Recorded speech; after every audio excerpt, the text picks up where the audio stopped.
Demikian juga kita akan melaksanakan yang namanya sahur bersama. Kemudian sahur bersama di 10 hari terakhir. Kemudian apa namanya? Lupa. Sawal. Sawalan bukan sawalan. Jadi bagi Bapak Ibu sekalian yang ingin membantu kegiatan takmir Ramadan, silakan menghubungi kami panitia atau siapa saja pengurus masjid demi kelancaran di bulan Ramadan yang akan datang. Mudah-mudahan ibadah kita meningkat dan diterima oleh Allah Subhanahu wa taala. Demikian untuk malam ini Ustaz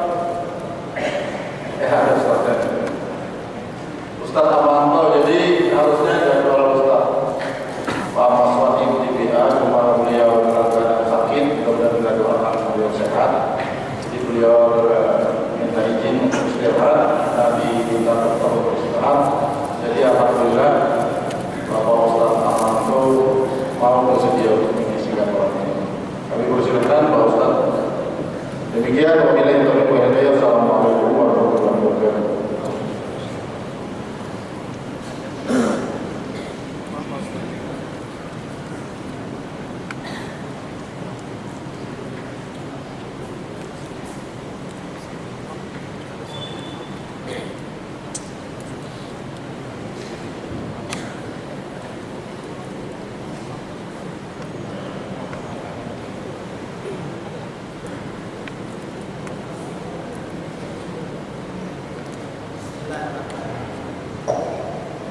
Assalamualaikum warahmatullahi wabarakatuh. Alhamdulillah rabbil alamin. Wassalatu wassalamu ala asyrafil anbiya'i wal mursalin nabiyina Muhammadin wa ala alihi wa sahbihi ajma'in. Rabbi shrah li sadri wa yassir li amri wahlul 'uqdatam min lisani yafqahu qawli. Subhanaka la ilma lana illa ma 'allamtana innaka antal alimul hakim. Bapak-bapak, Ibu hadirin sekalian, jamaah salat maghrib Masjid Jami Hasanuddin Badri yang dimuliakan Allah Subhanahu wa taala. Alhamdulillah malam hari ini Allah Subhanahu wa taala memberikan kepada kita nikmat dan karunia-Nya untuk bisa kembali bertemu di dalam majelis ini dalam rangka thalabul ilmi. Dari waktu yang telah Allah Subhanahu wa taala berikan kepada kita, hendaknya dari sekian waktu tersebut kita sisihkan dalam rangka menambah ilmu dan wawasan keislaman kita. Karena hukumnya wajib, thalabul ilmi fardhatun ala kulli muslim. Menuntut ilmu itu wajib bagi setiap muslim. Dengan adanya ilmu itu, maka Allah Subhanahu wa taala sedang memproses kita untuk menjadi orang baik. Karena Rasul sallallahu alaihi wasallam bersabda, "Man yuridillahu bihi khairan yufaqihu fid din." Siapa yang Allah iradahkan jadi orang khair, ahlul khair, orang baik, yufaqihu fid din, akan dijadikan faqih, faham, ngerti urusan agama. Kalau Allah tidak menginginkan orang itu jadi ahlul khair, maka dia dibiarkan tidak suka pengajian, ya, tidak suka hadir majelis ilmu, tidak menyempatkan dan menyisihkan waktunya. Karena itulah masalah agama itu penting. Dengan menuntut ilmu, surga yang dijadikan kepada orang muslim itu juga akan lebih mudah kita raih. Karena Rasul sallallahu alaihi wasallam bersabda, "Man salaka tariqan yaltamisu fihi ilman, sahhalallahu lahu bihi tariqan ilal jannah." Barang siapa yang meniti ilmu, meniti satu jalan meniti satu jalan, salaka thariqan suluk. Sulukut thariq, dilalui sebuah jalan itu, yaltamisu fihi ilman. Di jalan itu lalu dia mengais-ngais mencari ilmu, maka Allah akan mempermudah jalannya untuk menuju surga. Jadi dengan ilmu itulah surga itu kemudian menjadi mudah dan gampang untuk kita raih. Bapak Ibu yang dimuliakan Allah Subhanahu wa taala, kita masih berada di dalam bulan Rajab. 2 kali pertemuan saya menyampaikan tentang salah satu dari hikmah bulan Rajab itu adalah tentang masalah salat. Masih terkait dengan peristiwa ini, yaitu peristiwa Isra dan Mi'raj.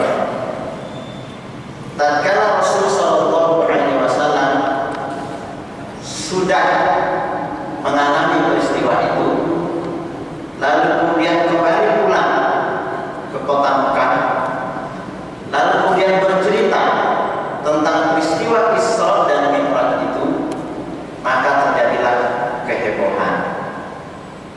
Heboh karena beritanya di luar logika. Karena informasi Isra dan Mi'raj itu di luar nalar. Karena beritanya jauh dari jangkauan akal sehat. Kok bisa pada sebagian malam itu Rasul bisa melaksanakan 2 aktivitas sekaligus, langit dan bumi, minal masjidil haram ilal masjidil aqsa, dari masjidil haram menuju masjidil aqsa, lalu kemudian ke langit, kemudian kembali lagi sampai di tempatnya semula dan masih hangat, lam yakut, tidak sempat dingin pembaringan Nabi. Berarti sangat sebentar waktunya, ya, sangat sebentar. Orang-orang kalau mendatangi Abu Bakar As-Siddiq untuk memprovokasi, karena Abu Bakar adalah yang pertama kali beriman terhadap risalah, terhadap apa yang dibawa oleh Rasul sallallahu alaihi wasallam, dengan harapan dapat dukungan. Karena Abu Bakar adalah orang yang terpandang, tidak hanya terpandang dari sisi status sosial, dari sisi suku, tapi juga kebangsawanannya, intelektualitasnya, kekayaannya, dan seterusnya. Mereka menyampaikan itu kepada Abu Bakar As-Siddiq. Tapi apa jawab Abu Bakar? Ya, alih-alih terprovokasi, terpengaruh dengan apa yang diinformasikan, justru makin kental kepercayaan Abu Bakar kepada Rasul sallallahu alaihi wasallam. Apa jawab Abu Bakar? Ya, saddaqtu asyaddu min dzalik. Saya sudah membenarkan, mempercayai sebuah berita yang jauh lebih aneh daripada peristiwa Isra dan Mi'raj itu, yaitu peristiwa Rasul dapat wahyu pertama kali. Bukankah itu juga peristiwa yang aneh? Jibril datang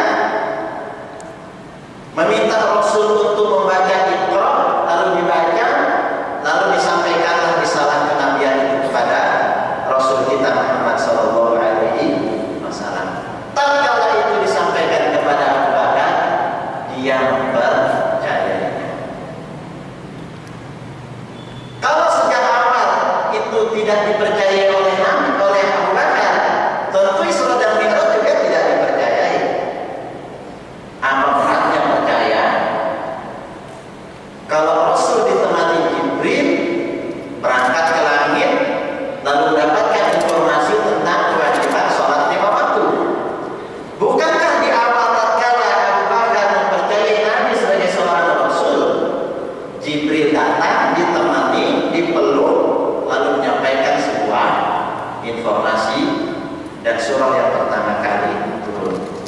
Sejak saat itulah Abu Bakar disebut As-Siddiq. Ya. Orang yang senantiasa membenarkan. Ya. Dan itulah yang kemudian harus menjadi sikap kita. Apapun yang datang dari Rasul itu kita terima, kita benarkan. Wa ma atakumur rasulu fakhudhuhu wa ma nahakum anhu fantahu. Apa saja yang datang dari Rasul ambil, dan apa saja yang dilarang dan dicegah stop. Mari kita jangan mengerjakan hal itu. Dari sini saja kita sudah dapat menyimpulkan betapa Abu Bakar As-Siddiq ini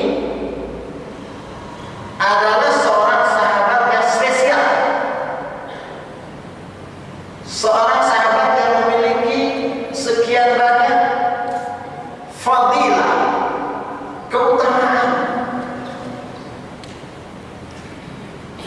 Sedari awal, ya, jatuh bangunnya perjuangan di dalam rangka menyebarkan dakwah Islam ini, Abu Bakar termasuk yang terlibat sedari awal.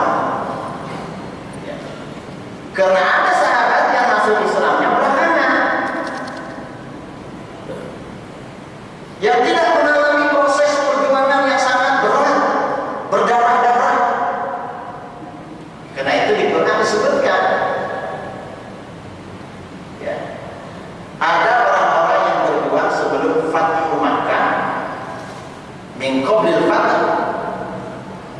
dan ada orang-orang yang berjuang setelah Fathu Makkah.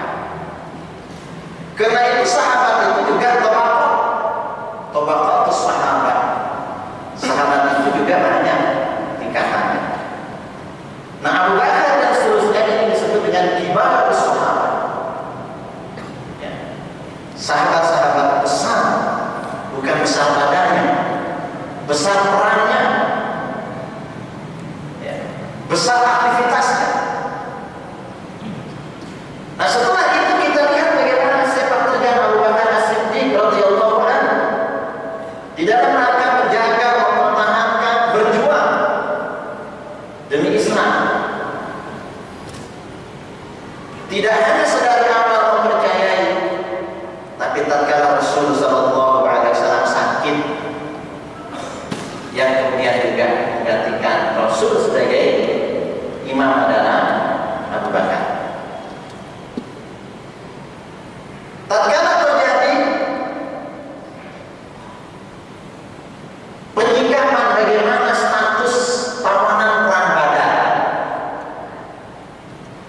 ya, terjadi peperangan, umat Islam melawan sekian banyak orang musyrik pada saat itu. Mau diapakan tawanan perang? Maka dimintailah pendapat para sahabat. Pendapat Abu Bakar adalah mereka suruh ngajar tawanan ini, suruh ngajar umat Islam, atau diganti dengan uang tebusan agak lunak. Perangai seseorang itu juga mempengaruhi keputusan.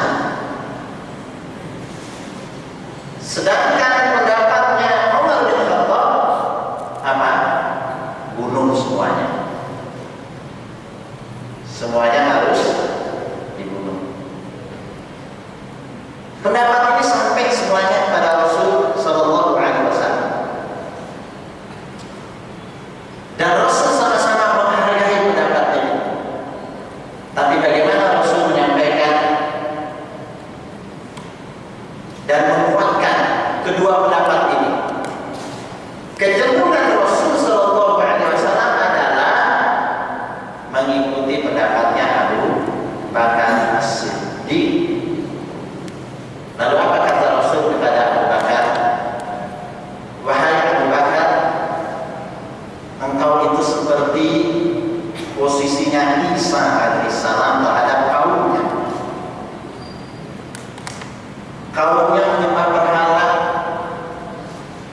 kaumnya Isa itu menganggap Isa sebagai Tuhan, kan gitu.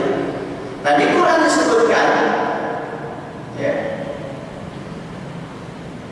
in tu'adzibhum fa innahum ibad, ya,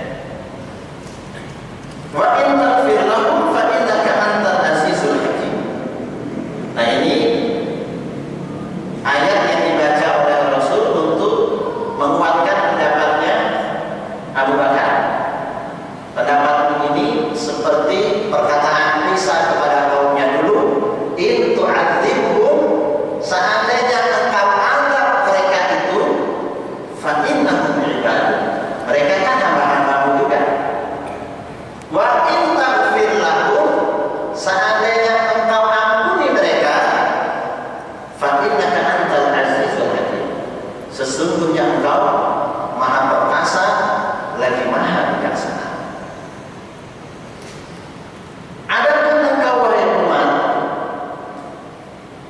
pendapatmu itu seperti Nuh alaihissalam tatkala berdoa terhadap kaumnya yang sudah didakwahi sekian ratusan tahun. Coba, ya, Nabi Nuh itu berdakwah al-fasanah ila khamsin disebutkan Quran.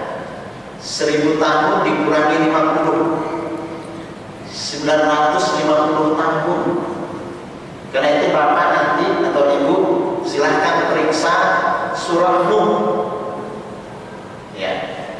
Di situ Nabi Nuh bercerita tentang bagaimana metode dakwah kepada kaumnya. Kurang lebih ada 13 metode dakwah yang dilakukan oleh Nabi Nuh terhadap kaumnya. Saking lama. Dan Quran menceritakan sudah lama, sudah serius, metodenya banyak. Fama amana ma'ahu illa qalil. Tidaklah beriman kepada Nabi Nuh kecuali segelintir orang. Ya, sedikit. Nah, apa kata Nabi Nuh kepada kaumnya? Disebutkan dalam surah Nuh, Rabbi la tadar 'alal ardi minal kafirina dayyara. Innaka intadarhu yudillu 'ibadak wa la yalidu illa fajiran kafar. Nah, Rasul membacakan ayat ini untuk menyatakan pendapat umat yang menyatakan harus dibunuh semua adalah seperti doa Nabi Nuh, Rabbi, ya Tuhanku, la tadar 'alal ard, jangan sisakan sedikit pun orang kafir di muka bumi ini, habisi mereka semuanya, habisi. Innaka intadarru, karena kalau engkau sisakan, biarkan mereka, yudillu ibadah, membuat sesat hamba-hambamu ini, wala yalidu, dan tidak lahir dari generasi yang rusak itu, illa fajiran kafar, kecuali orang-orang fajir, kafar, dan juga orang-orang kafir, pembangkang dan menolak. Jadi sama-sama diapresiasi pendapat kedua orang sahabatnya. Walaupun kecenderungan Rasul akhirnya berpihak kepada pendapatnya Abu Bakar As-Siddiq. Tapi apa yang terjadi? Allah Subhanahu wa taala mendukung pendapatnya Umar bin Khattab. Turun ayat. Tapi keputusan sudah selesai. Ya. Maka dari Nabi ayatuna lahu asra hatta yusrina fil ardh. Belum pas bagi seorang nabi di awal-awal dakwah untuk memiliki tawanan perang. Ya. Hatta yusrina fil ardh. Mereka harus disingkirkan dari muka bumi. Itu awalnya. Ya. Tapi keputusan sudah diberikan. Belakangan lalu muncul ayat. Jadi para sahabat ini sejak awal, ya, terlibat langsung dalam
Islamnya Abu Bakar tidak seperti itu.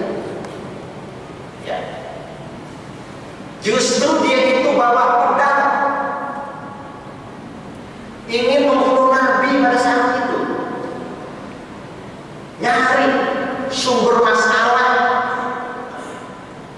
Ya. Di masyarakat pada saat itu nggak ada lain kecuali Nabi, dan saya mampu membunuhnya. Dicari Nabi, bawa golok istilah kita sekarang, nyari. Ya. Tatkala dia berjalan seperti ini, dikasih tahu bahwa saudaramu sendiri sudah masuk Islam, ngapain ngurus orang? Kira-kira begitu. Nah, karena ini disebut juga pemimpin itu harus dilindungi, bahasa kita sekarang.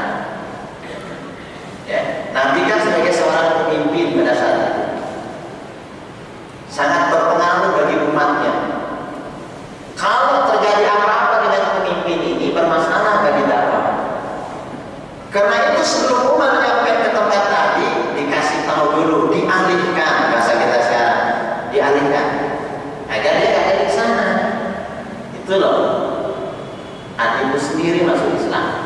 Akhirnya kaget dia, emosinya yang ingin mencari Nabi gak jadi.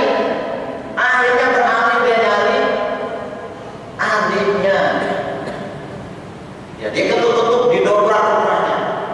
Ternyata adiknya sedang belajar Quran dengan suaminya, adiknya perempuan. Ya.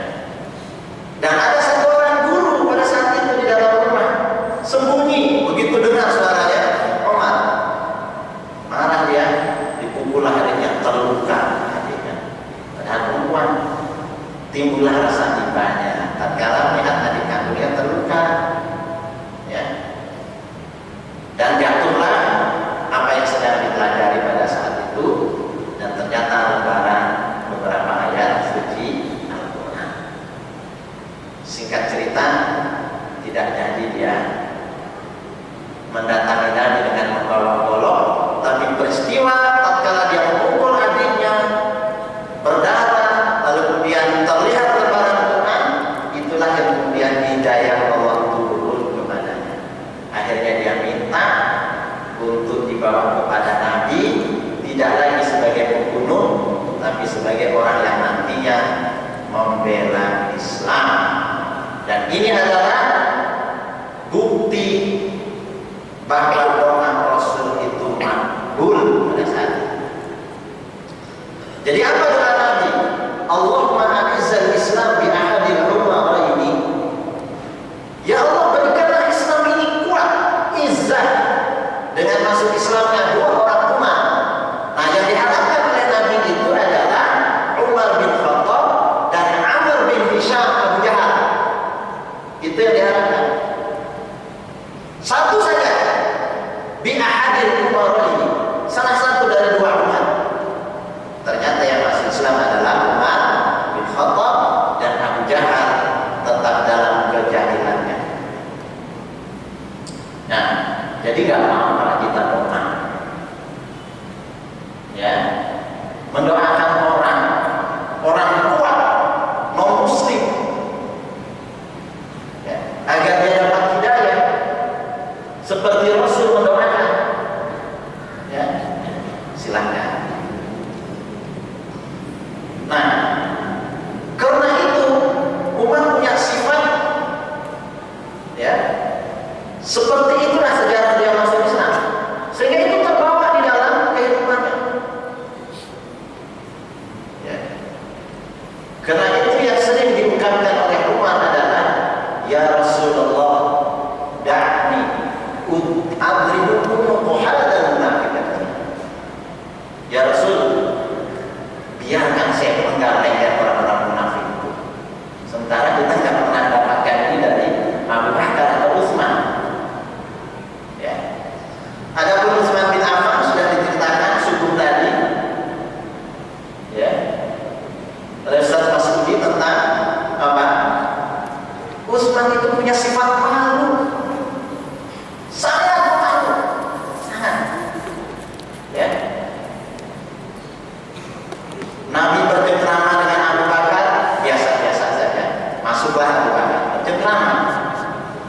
posisi tubuhnya sangat akrab.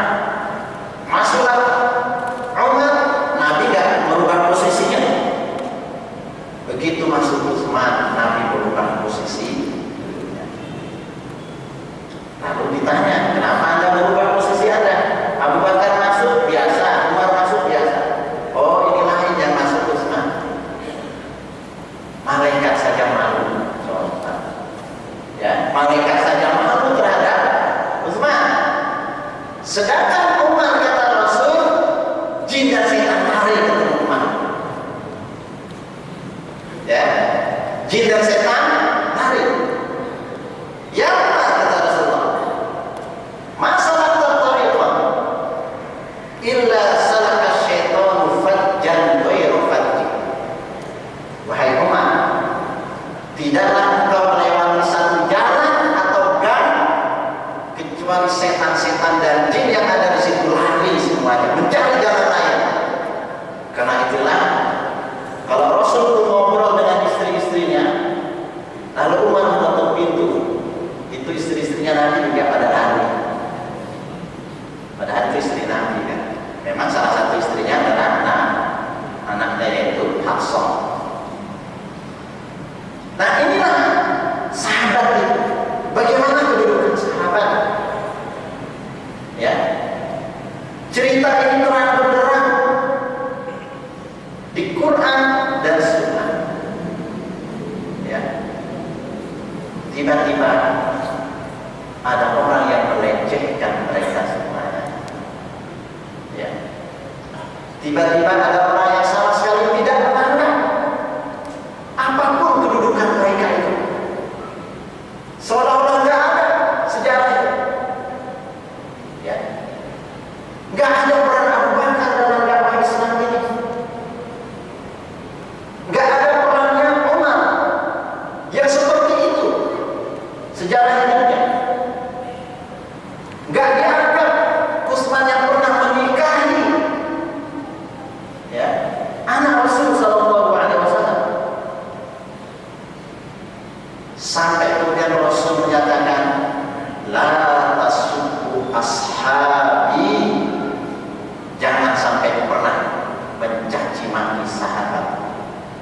Ya, walau annakum anfaqu mithla uhudin dhahaban, sekiranya Anda berinfak sebesar gunung Uhud emas, tidaklah akan sampai, ya, menyaingi kadar para sahabat itu. Wala nasifah, tidak juga sebanding dengan separuhnya para sahabat. Separuh badannya sahabatnya nggak bisa. Ya, itulah bahayanya Syiah. Ya, itulah bahaya. Jadi segala ini dianggap nggak ada. Dikafirkanlah Abu Bakar. Alasannya apa? Abu Bakar dan Umar merekayasa wasiat.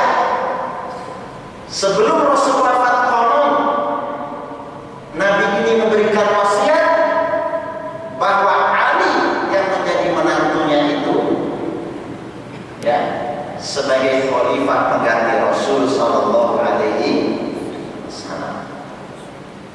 Ya. Jadi dianggap menyeleweng, menyimpang. Bahkan dalam gulat Syiah namanya, Syiah yang paling ghulu, ekstrim, ya, menganggap bahwa Jibril keliru ngasih wahyu. Mestinya wahyu itu diberikan kepada Ali, keliru Jibril kepada Nabi Muhammad Sallallahu Alaihi Wasallam. Itu dalam satu sekte. Padahal kita tahu sejarahnya. Abu Bakar As-Siddiq,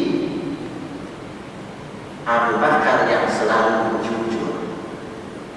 Apa mungkin kejujuran ini dipertaruhkan hanya untuk kekuasaan duniawi, hanya untuk berebut kekuasaan siapakah yang tidak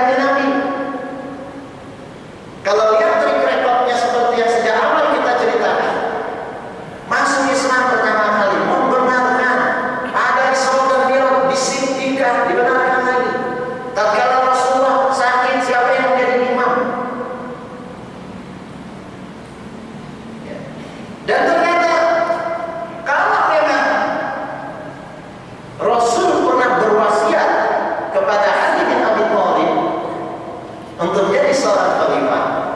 Tidak berat bagi para sahabat untuk siddiq juga membenarkan. Oke, silakan, tidak ada masalah. Kalau memang ada, tapi karena nggak ada, ya buat apa diadakan?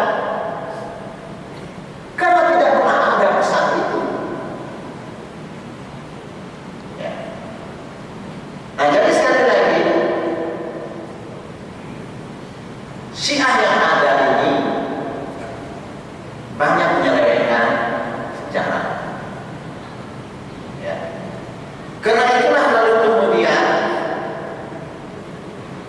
ini bukan perkara beda mazhab seperti mazhab fikih. Ya.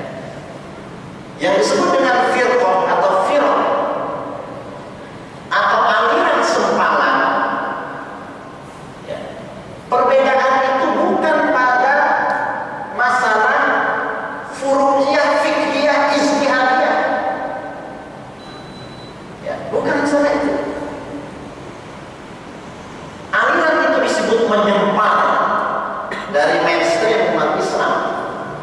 Itu karena ada perbedaan yang sangat fundamental fil usul. Itulah lalu kita menyebut firqah, kelompok yang menyempal, kelompok yang terpecah dari komunitas umat Islam. Yang perlu kita sadari, umat Islam di Indonesia ini adalah penganut terbesar seluruh dunia Ahlus Sunnah wal Jamaah, NU Muhammadiyah yang terbesar. Hasyim Asy'ari, pendiri Nahdlatul Ulama, ya, dalam kitabnya Irsyadus Sari, kumpulan risalahnya, banyak kumpulan risalah dari Hasyim Asy'ari menjelaskan bahaya Syiah. Buya Hamka, mewakili Muhammadiyah sejak dulu, juga ngasih tahu bahaya Syiah. Bagi kita cukup mungkin dengan pendekatan dalil, ya, bahwasanya kita itu bisa berbeda dengan orang karena beda keyakinan. Keyakinan tentang para sahabat saja sudah beda kita dengan mereka.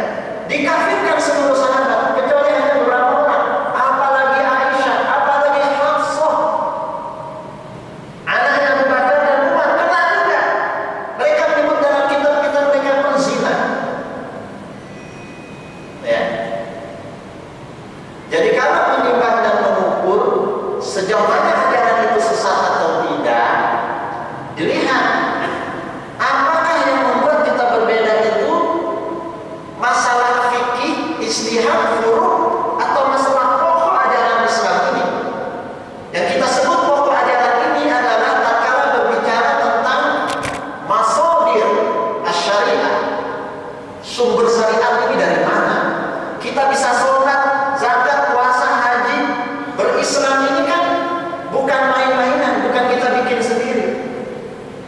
Ada masdarnya, ya, ada sumbernya, Quran dan Sunnah. Kalau kemudian ada yang mengatakan Quran ini sudah menyimpang, Quran kami beda dengan Quran kalian, dan itu disebutkan dalam kitab mereka sendiri. Mereka sendiri yang bilang Quran laysa kal-Qur'anikum, katanya. Quran kami beda dengan Quran kalian.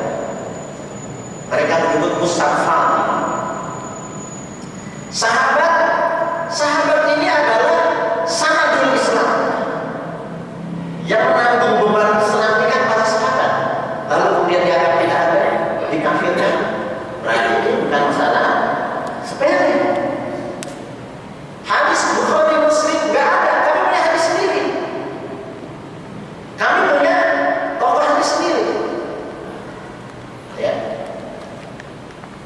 Zina halal, walaupun dinamai mut'ah. Mut'ah itu artinya bersenang-senang. Tamattu, haji tamattu ya. Haji bersenang-senang, mut'ah bersenang-senang.